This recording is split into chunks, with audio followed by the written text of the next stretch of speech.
What is up, guys? It is TKO Smokey, and we have a lot to talk about. Yesterday was the Southwick National. It was off the circuit last year. We get it again in 2021. The track was freaking brutal out there. I mean, those braking bumps. I mean, you saw people walking the track after the race, and people would literally just disappear in the braking bumps. It was insane.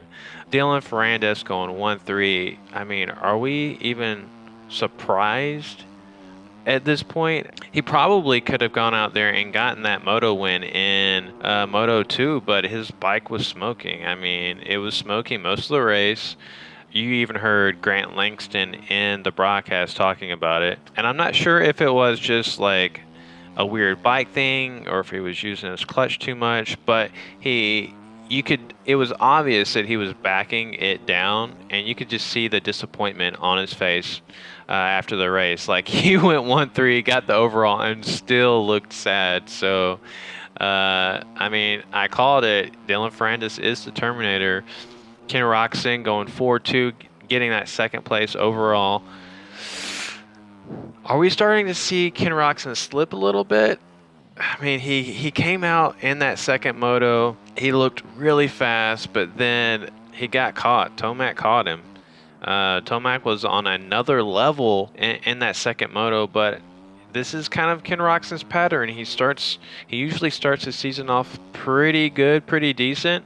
I mean, he had that red plate for a little bit. Now Dylan Ferrandis is just walking away in the points, and I guess we're just going to assume that Eli Tomac's going to do really crappy in Moto number 1 and then win Moto 2. I mean, he went, what did he go, 8-1?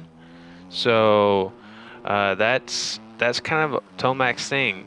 Come out, do a bad moto, and then win the second moto. I think that's 3 races in a row where he came out and did a mediocre performance in that first moto and then wins Moto number 2. Justin Barcia getting 3rd overall. First podium of the season, so congrats on that. Gas Red Bull team.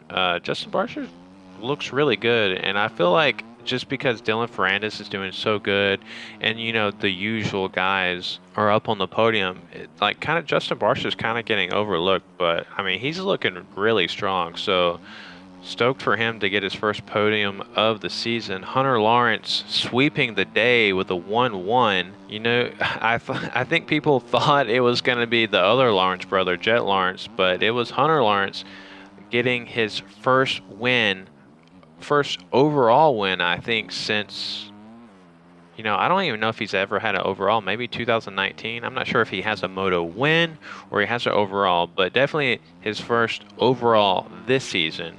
And what a way to do it other than going 1-1. Joe Shimoda, pretty much the only person left on the Pro Circuit Kawasaki team. And he was like a walk-on for that team. After the collapse of Geico Honda, he literally went and tried out for Mitch Payton's team. So it was a walk-on, and literally, where is Austin Forkner? I mean, you saw that big crash last week when he cased Luraco's Leap going for it. And then in the second moto, like go down on that little off-camera downhill, his visor was all messed up. He was holding his wrist, so I'm not even sure what happened to Forkner in that, but he is having a miserable season for his standards. I mean, you would think that after his kind of, you know, layoff that he was going to have, you know, like a slow start, but you would have thought that he would have been up there battling for the wins by now, and he's still barely breaking top 10. So something's going on with him. Not really sure what it is. Justin Cooper going 6-2, getting that 3rd place overall. He's slowly, after Jett Lawrence's 9-3, I'm not even sure what place he got overall, but he definitely lost a lot of points to Justin Cooper at Southwick. I think he's only ahead by like 2 or 3 points at this point, so definitely anything can happen. RJ Hamshire looking fast, looking strong, looking like he's the fastest dude on the track, but how many times is he going to crash in one lap? I think I counted 2 or 3 in one lap. Not one lap, but one moto. The dude's fast. He's just got to stay on his bike. I mean, The Rockstar Husky team, Jalik Swall, all those guys out there are getting really good starts, but just kind of fading a little bit towards the end of the moto. I mean, Southwick is probably one of the most brutal tracks out there in the series, so you know you're going to fade a little bit, especially in that second moto. But Jalik Swall, I mean, he's only 20 years old, so like I said, I think he's kind of, you know, flying under the radar a little bit too. Finally got his first career win a couple weeks ago, so good to see that.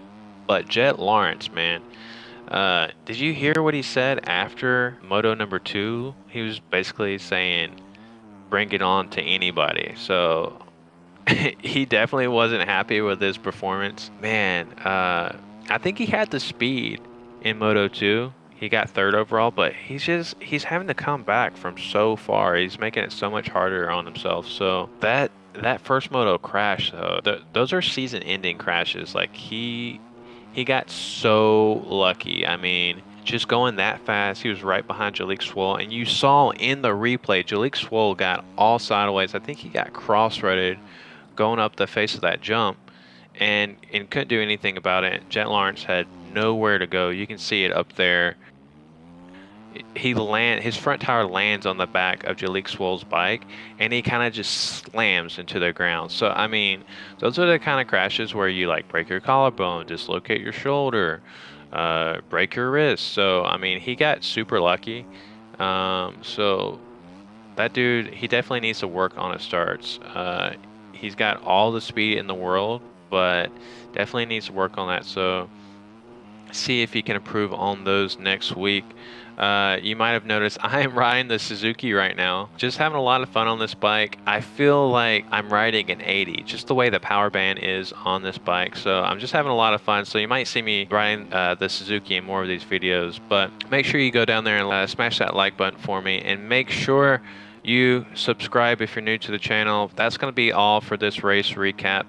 And I'll see you tomorrow for Moto Gaming Monday, starting at 2 p.m. Eastern Standard Time. We stream for 2 hours.